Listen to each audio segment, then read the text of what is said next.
You're listening to Bedroom Beethovens, where notable music makers break down stories accompanied by songs and melodies documenting growth through their 10,000-hour journey. And me? Well, my name is Cello, your host.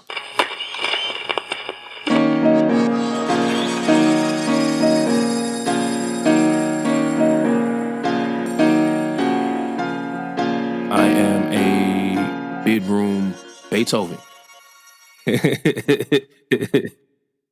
Welcome, ladies and gentlemen, to episode 83 of the podcast, a long-form spoken word podcast that comes from a place of collaboration and pioneers an openness to improvisation and experimentation. And what better way to showcase that than what I have in store for you this episode.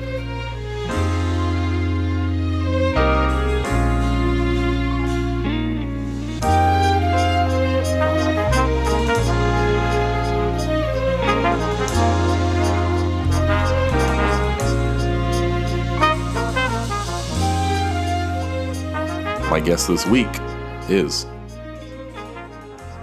My name is Sylvester Onyejiaka. I go by Sly5thAve for music.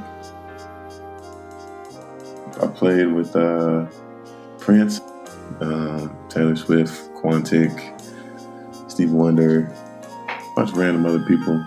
Yeah, and I've been doing music since I can remember.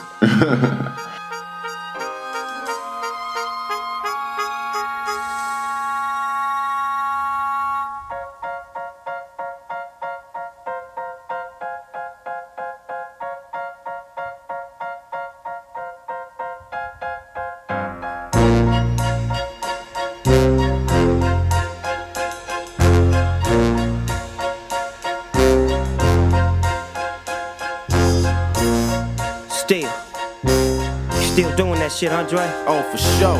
Yeah. Check me out. It's still Dre Day, nigga, AK, nigga. Though I've grown a lot, can't keep it home a lot. Cause when I frequent the spots that I'm known to rock, you hear the bass from the truck when I'm on the block.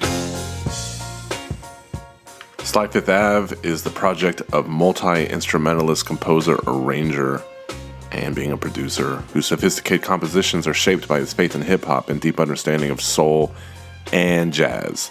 September 18th, he's got a new album, and for you to better understand the music, we're going to deep dive into some stories that built his character up from various experiences, musical tales, and love life, the whole nine.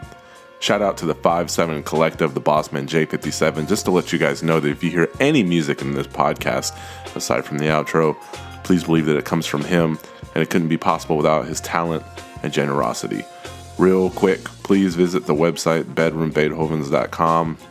His spider webs out into the various channels. Please support your boy. Week after week, I bring you this content, and I appreciate a little love back in return. And, you know, there's always the age-old question where if you let someone look at your musical library, would you give that person an indication about who you and what you are as a person? So I like to think the people who come on this podcast are very carefully curated, and I'm trying to bring you the best stories with the best music makers that I can.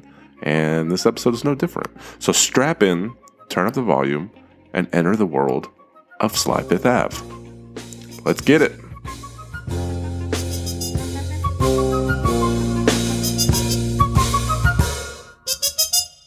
Well, so what's up, man? How are you doing, man? It's crazy times when you have to play the saxophone with a face mask around your neck nowadays. Yeah, it's kind of, it's a little discouraging, but, you know, I think, nothing lasts forever. And people who are alive today and maybe a little older had to live through, you know, a lot worse things. So I think we're going to be just fine. Very optimistic. Yeah. And look, you're talking to a guy who I've lived in Pflugerville. I've lived in Hutto. I've lived in Austin. I currently live in the Killeen Temple area, and but there's no area I'm more familiar with in the world than North Austin, Round Rock, that whole area. That's my hood. Yeah, and I'm curious. Is like, I know you grew up with some Nigerian ideals and expectations, but your parents got married in Travis County decades ago. 85, December of 85. Yeah. 6 months before I was born. Yeah. They weren't looking up. All right, Mr. Tech. Well, so if what you say is true, here's the true test. What is your secret to making barbecue ribs? I can't tell you that. No, I mean, actually somebody from Mississippi showed me this, but I like to put a little bit of coffee on there in the rub. I won't tell you the exact proportions, but like coffee on like smoked chicken wings or any kind of like some baby back ribs is delicious. I still haven't mastered brisket yet, but one day soon. I need a bigger grill to attack that one, I think. And off the back, I know I'm going to like you because I visit your social media and you only really use it as a promotional tool for your music. You don't really use it in the toxic ways most people use it for, like spilling your thoughts or throwing your opinion around. You like to keep those thoughts and feelings private. Yeah, I try to like as much as possible because and especially being in Mexico when all this has happened, it's like the United States has been in complete upheaval the last 6 months. And, like I felt like this crazy sense of nationalism, but in the fact that like, I'm just like, well, that's where I'm from. That's where my people live. So like, I have to be, even though I'm all the way up here in Mexico City, like I have a vested interest in seeing like what's going on. And like, like art definitely has to reflect the times, but I just like the thing that I couldn't do from here is be reactionary. So it's just like, if I do post something, it's like something I've sat down and thought about and not like I'm not really into the whole like, I'll say my opinions. Like the other day, I posted something that was just like, "Yo, I think this is crazy that they're gonna fine people for not getting vaccinated, but they won't fine people or make it mandatory for people to wear masks." That just seems backwards to me. But like, yeah, just as much as possible. I don't really get into like the whole like, okay, we're gonna post this today, we're gonna post this today. But like, yeah, just like it's my platform for my music, and like if I see something going on that I don't agree with. I'm going to speak out on it, but just hopefully in a way that I took some time to reflect upon instead of just being in the moment, like whatever. I don't think there's anything wrong with being private, right? And in fact, when we talk about private people, no one was more private than Prince. And his assistant was notorious about anyone rehearsing with him. They'd instruct the band not to talk to him or look him in the eye. Is there any truth to that? Because there are different eras of Prince. And like I came in an era where I guess some of his former band members might have said like he's a little bit nicer than he had been. Yeah, no, he was real private. I do take a lot of heed to that because Prince was like one of the most active people behind the scenes with supporting causes that he believed in, and that's kind of the way that I like to play it. When it's necessary to speak out, speak out. But like, I'm not really about like, I don't want you to see me at a protest with a sign in my hand, and then I'm like, all right, cool, and then I pat myself on the back. I'm just like, actually, I'd rather you never see me, and I'm just doing the work behind the scenes to change these things I don't agree with, And I think that's how he did it. I don't think it was a matter of disrespect either. It's just that he's famous, and that fame can be maybe a distraction from trying to get work done. Like that initial scouting period to even join him was like a 3-month back and forth process, which involved heartbreak. It wasn't just, oh, I know Philip Lessiter, let me just slide into your band. It probably wasn't that easy. No. It was like Phil had gone out there once or twice before we even went out there. And it took Phil like a month or two to go out there. And when he finally went out there, I was like, oh shit, it's real. Because, I'm waiting tables in New York. Still, like at this point, you gotta imagine, like I'm 24. It's like just finished school. I really want to do music, but I also know a good amount of people that are, teaching or aren't able to do it full time or decided to do something else. And I had just finished, I think like maybe 6 months before this happened. Like, yeah, it was like I'd almost gotten evicted out of my apartment, and I was struggling to make it happen. And then they're like, "Oh, come play with Prince." I'm like, "No shit, like no way." I remember reading that Jonah Hill, the actor, is worth $50 million, but he wanted so badly to work with Martin Scorsese that he took a massive pay cut for The Wolf of Wall Street. He earned a minimum wage of just $60,000 for the 7-month shoot, and he would do it all over again in a heartbeat. So you don't ask, well, how much is Prince paying me? You just go with it. It pays dividends later just adding it to your resume. I imagine it's the same scenario. First of all, Jonah Hill was amazing in that movie. He should have paid way more. Yeah, no, we went out there. We were there for a month before getting paid. And I remember because at that point I was like the youngest guy. It was me and BK Jackson was in this section too. We were like the two youngest. I think he was a little younger than me. But everybody else had experience, had like played with big names before. And so it came time to negotiate the bread after like 3 or 4 weeks of being there. And people were like, you know, the older guys were like, no, we're going to stand for this. And I was like, yo, I'll take whatever I can get. And it was kind of weird because I kind of had to split from the guy that brought me. I was like, look, man, I don't want to be weird, but like, I can't pass this opportunity up. Like, he's like, yo, I'm not accepting this money. And they were like playing hardball and stuff. And, you know, they sorted it out basically. But I was, yeah, it was like, don't ever talk to him about money. That was the number one rule. It's like, don't worry about it. Because everybody said, like, when we were getting advice from people who had played for him before, they're all like, don't ask about money. Whatever you're going to get paid, it's going to be way more than you thought it was going to be. And you're going to be taken care of. Like, don't ask about money. And so it's weird though, because now I feel like I function like that the rest of my life. I don't talk about money. I'm just like, yeah, we'll figure it out. But see, that's why I do this podcast. You know, if anyone was ever wondering, like, my motivation for doing this, you know, I'm not a music producer. I don't make music. But what I find fascinating is that, you know, this man from Nigerian descent whose parents had expectations for him to become a lawyer or a doctor, and what ends up happening. Back in Travis County at South by Southwest, front row, your parents are witnessing you play with Prince. Tears are streaming down their face. Your mom's weeping like a baby. I mean, what a moment. Yeah, amazing.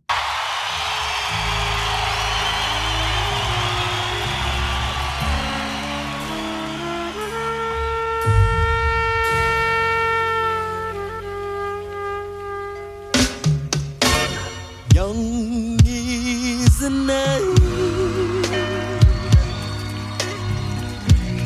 It feels so right.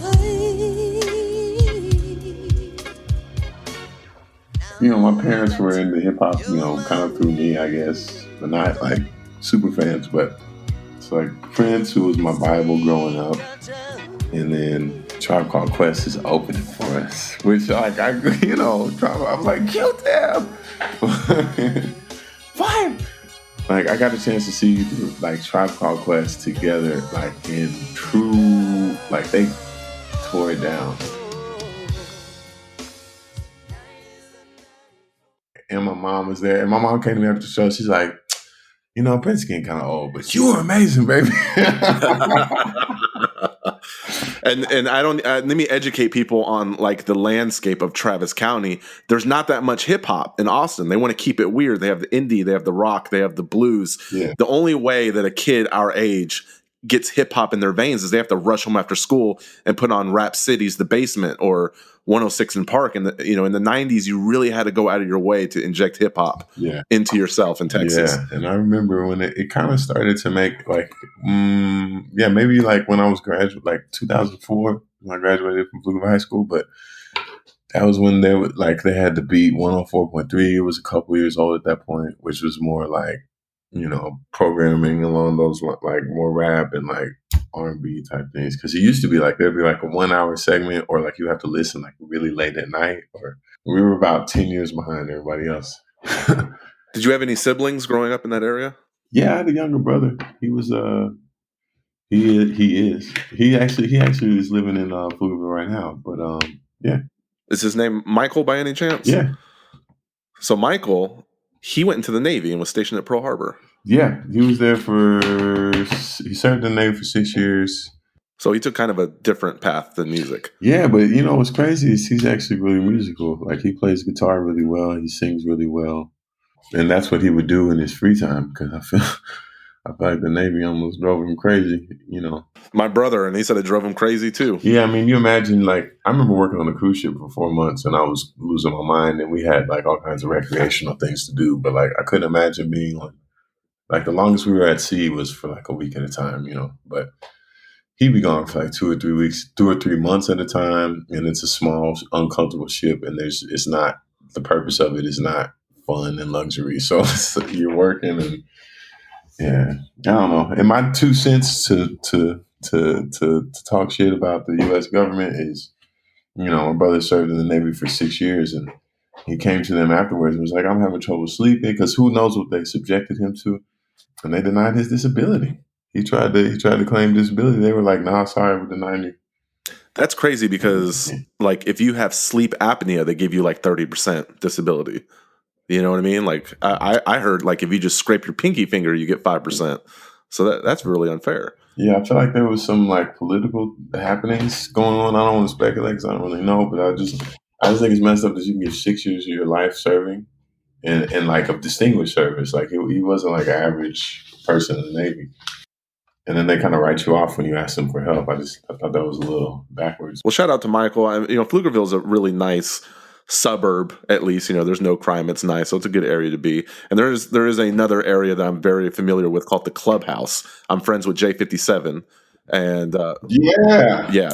for people that don't know, it is this mansion by a park in BK. And me and J57 were talking about this the other day, and he remembers rehearsing there with members of Snarky Puppy. Shout out to Jay Jennings, who grew up in Grapevine, Texas, who was on Akuma. So yeah, they all took turns playing instruments, keys, drums. And he said that we could literally see Sly sitting there with headphones on, teaching himself to do something that he's now highly revered doing. He said he would always see you sitting in the kitchen writing actual scores for the string section to play. It's weird. I've never that was like the most magical time of my life, honestly. I mean, other than childhood, because it was like I had just finished music school where like I had learned all these new things, but it was in like a certain parameter of like all right, this is how jazz is supposed to be played. This is what you do. And I went to this place where I was like, all right, guys, so the first chord is C major 7. And they all looked at me like, what the hell are you talking about? And they kind of it was just like school all over again. But and I got to meet all these people and everybody. I was like, wait, Jacob is like at the time, I think he was managing scene and he was like rapping and making beats. Like he was doing all these. I was like, wait, you can do all these things? And he's like, yeah. And he's like showing me like this, like how to remix and shit. And yeah, man, I learned that is the foundation of everything that I try to do now, I think. I think that's what modern musicians may be lacking, like a dungeon family, literally. The Clubhouse had no doors in that space. You had these band camps in various locations, and you rehearsed music and choreography for half the day. I think that's what people need. Yeah, it was amazing. And I think about it because I remember being there and seeing this from Brooklyn, from Sheepshead Bay. People from New York like to talk, so we would always be rolling our eyes, like seeing like we're going. He'd always have a speech, but he would always have some good. Like Scene is one of my best friends. Like Scene always has something good to say. He's a very wise dude, and he's helped me a lot. But like I remember him in the moment, like, and he would be like, "Oh man, this is like our Camelot. We're gonna look back on this," and then he'd be like, he's standing on a rock, like giving this, and I'll be over in the corner, like, "Oh my dude, like shut up, whatever." And then then we looked up, and all of a sudden it was like, "Dang, we're like scattered across the country now." Like, oh. Shit, I'm like, see, you were right. You were right. Because when I got there, I was coming from jazz school, man. So like, I guess like I didn't really know anything about making records as much as I did about playing the saxophone at a really high level and just being like a craftsman, like a working musician. I knew how to be like a really, consistent working musician.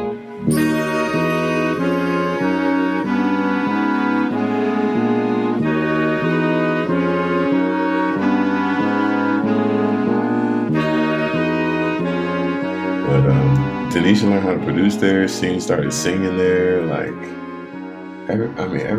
there's so many stories that trace back to that little house. It was all started by Andrew Thomas Reed, and he's gone on to do amazing things now. I think he's working with like Atlantic Records, basically doing the same thing that he was doing at the Clubhouse, but like with a budget. And, it's amazing.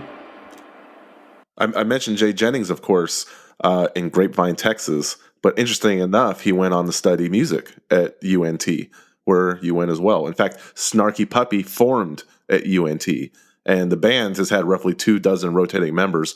Were you ever approached to fill Chris McQueen's shoes to play sax for them? Did you guys go there together? No, yeah. I was actually my freshman year at UNT.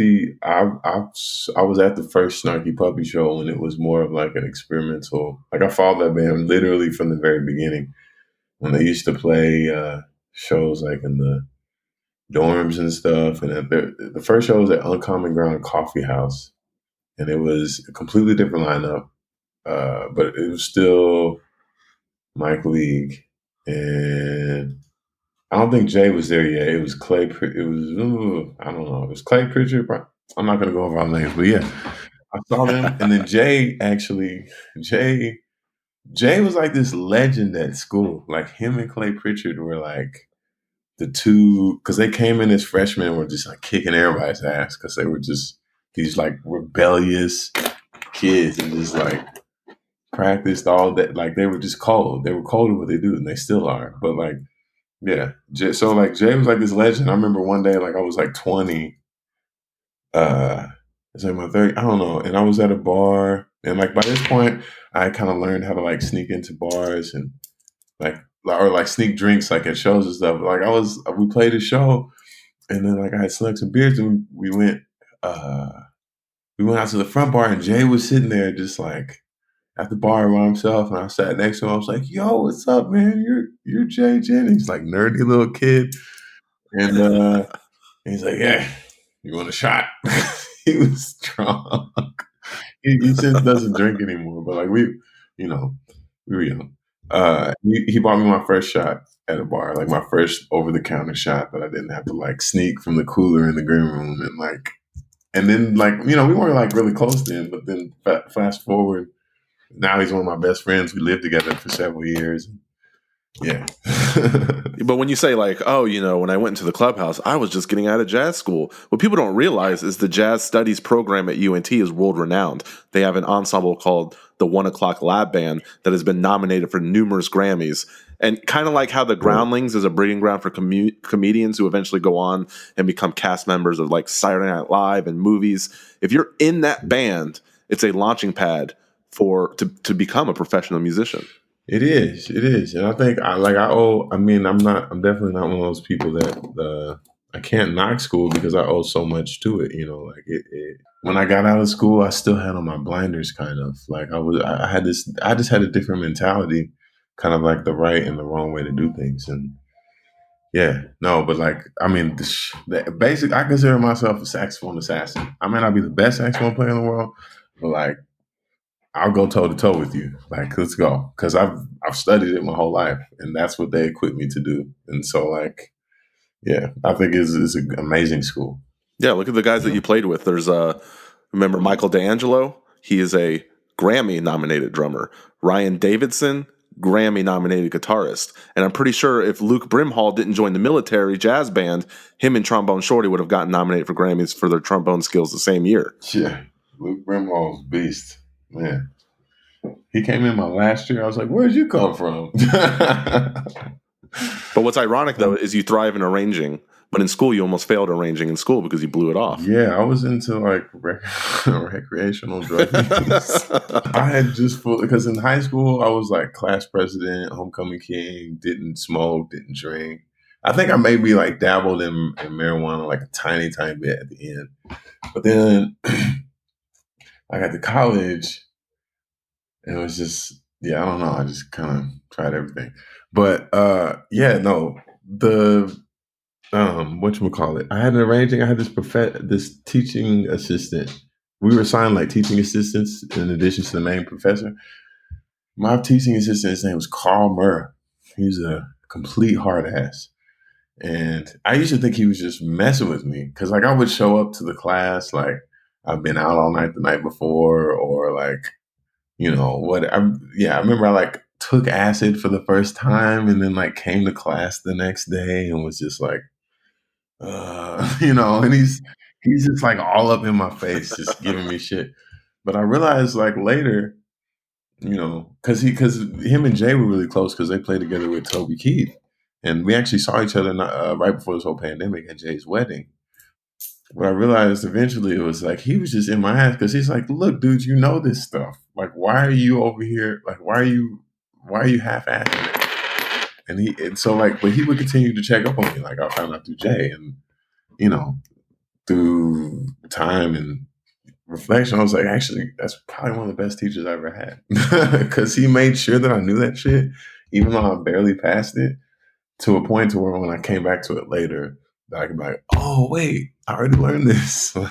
I think it was just because like you were a musical outlier, so you were bored and you didn't have to try as hard as the student next to you, and maybe that was your downfall. I don't know. I mean, because I think I was also just lazy, man. Like I was just had like natural talent, and I was just like, it will come to me, like, which is bullshit, you know. Like it takes work. But thank God you went at the time frame that you did, though, because the next generation of musicians, what do you think they should do? Because the 1 o'clock members, they meet each week, but it ain't in person; it's over Zoom. And meeting over Zoom it's a rough approximation of meeting in person. You know, you're not getting that same interaction, that same fulfillment of being able to make instantaneous decisions with musicians around you. And as young people, aged 18, 19. I bet they didn't realize how much of their normal psyche comes from whatever it is they get from making music in front of or in the company of other people. There's some kind of validation that they probably didn't realize they were getting every day, even if it's just a rehearsal. So it's experience that will set them up for success for the rest of their lives. You know, how do you think this is going to play out for them? Man, I don't know. I spend a lot of time thinking about that, like the youth, like the kids, because I can't imagine being 19 and you're like, yo, I can't be around people. Like I probably would have did some stupid stuff. Like you see these kids out there, you know, at raves and stuff or whatever, when it's like, yo, stay and be safe. But like never in my life would I have imagined that I wouldn't be able to play music live for other people. And I was feeling even burnt out before all this. And like, I can't imagine like when you're just starting to discover it. I remember being like in school and like literally playing my saxophone for 8 to 12 hours a day by myself with other people, you know, jam session, go from one to the next, go from one rehearsal to the next, like practice this homework assignment with somebody else. And then all of a sudden, like having that taken away, like, I can't, I don't know what that's like. I know it's not easy. And I've definitely heard of a lot of people that have maybe decided to go a different route as far as a career too, which is unfortunate. It's surreal that the musicians are starting their careers as professional musicians from home now, though. Yeah, that there's good and bad to that.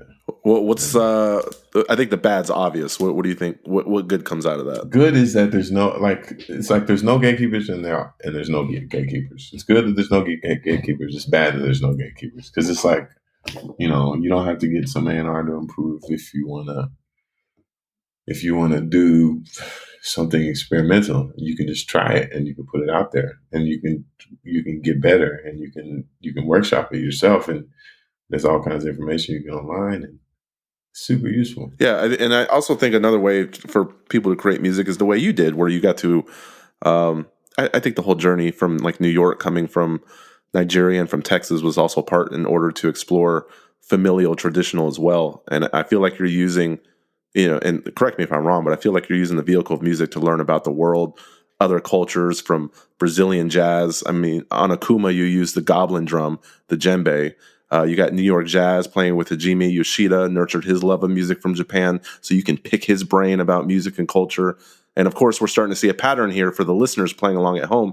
Hajime moved to Japan, to the U.S. at age 11 or 18, and you guessed it, he went to UNT, and he played with Sly. He's in Brooklyn as well.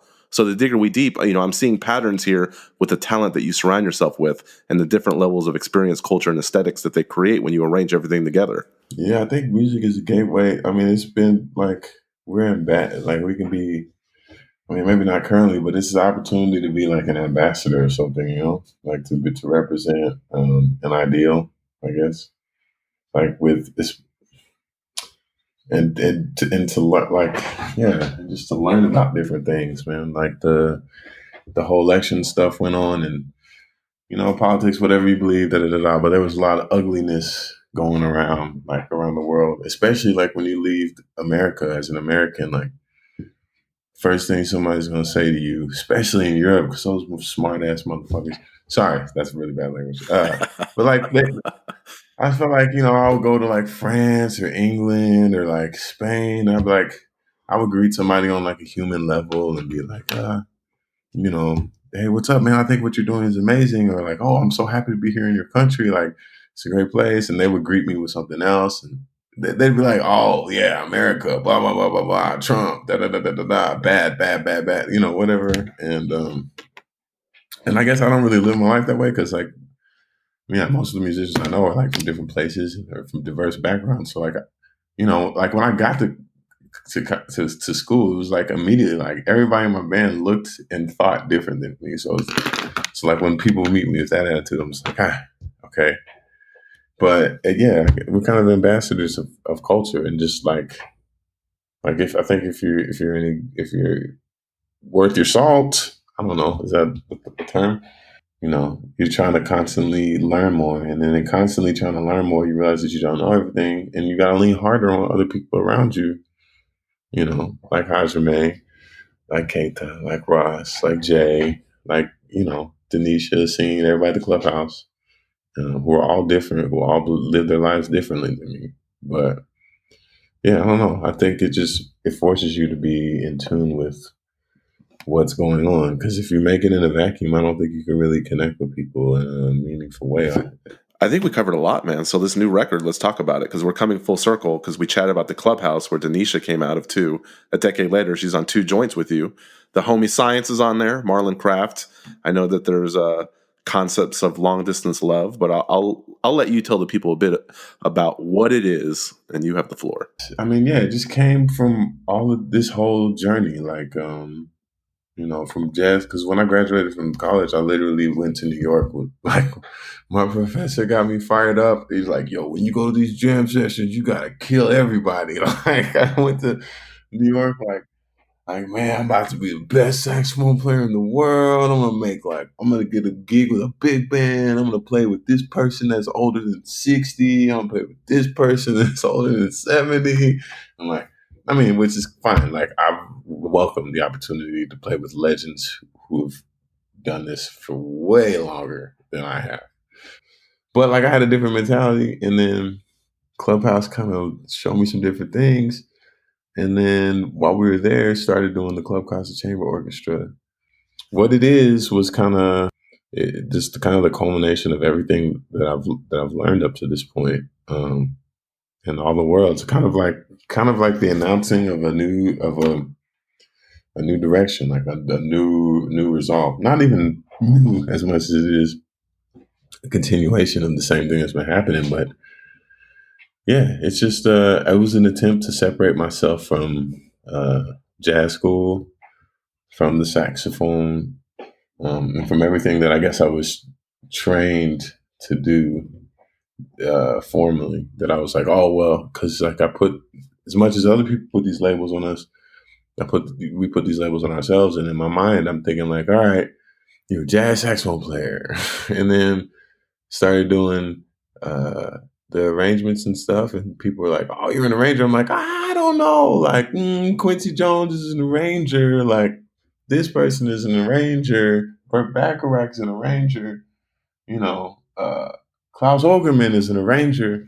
Eventually fell into that. I was like, all right, cool. Like, yeah, I arrange. People started asking me to arrange things for them. But and then this one, I was like, all right, let me separate myself from everything I'm comfortable with, from being like an arranger, from being a jazz saxophone player, and just be a producer. This is just a body of work I made, and there's no covers. Let's get rid of the covers, because I remember one time somebody came up to me and asked me, he's like, do you do any original music? And I was like, man, so much. but but yeah, I just really wanted, and but there was definitely like a process, it's called What It Is, because it was a process of like letting go of those labels and letting go of like that fear of stepping out there.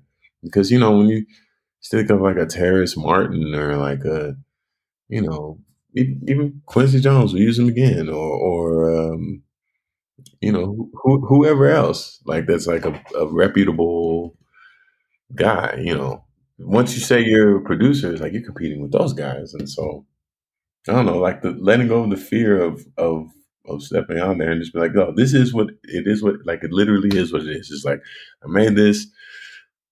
I hope y'all like it, but I've also got some people that are like, not for me, like because they're expecting to hear like big horn, like favorite pop song recreated, and they might be a little disappointed, but yeah, it was just Yeah. After hearing that, like hearing the journey and hearing all of that, I think the perfect cover art would have been that press photo of you that was blurred, like the blurry one. That would have been perfect, man.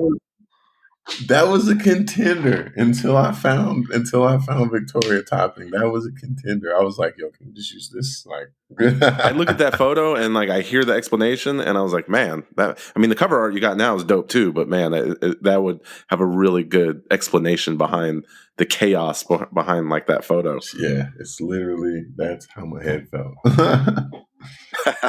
Well, if there's, I'm going to be selfish. If there's any way I can get a signed purple vinyl, I'll be forever indebted to you. Absolutely, man. I'm trying to make it to Texas, honestly, but I'm a little worried. My visa situation here, I got to leave in like a month, but. Well, if you ever find yourself in Texas soon, I'd love to get some barbecue with you. Franklin's Barbecue is the low-hanging fruit, but if you want the best barbecue in Texas, there's this little shack out in Lexington, Texas called Snow's Barbecue. My treat. That's how I know you're from Texas, because you were like, yeah, you didn't try and sell me on Franklin's. Everybody I talk to tries to sell me on Franklin's, and I'm just like, no. Nah, that's like the mainstream choice. I mean, I'm sure it's good, but you got to go out to like Lockhart and these little boondonk. Yeah, that's where it's at. But so, like, when you were, when was the last time you were in Brooklyn? Shoot, February. Yeah, you gotta be careful riding a Schwinn bike out there, man. You gotta lock it up. The streets don't play out there. Oh, I got one stolen. I bought the same bike twice. You could have been anywhere in the world this morning. You're here with me, so my man, thank you so much. Yeah, I appreciate you for being interested in music and want to talk with me, man. Thank you I appreciate you. Thank you.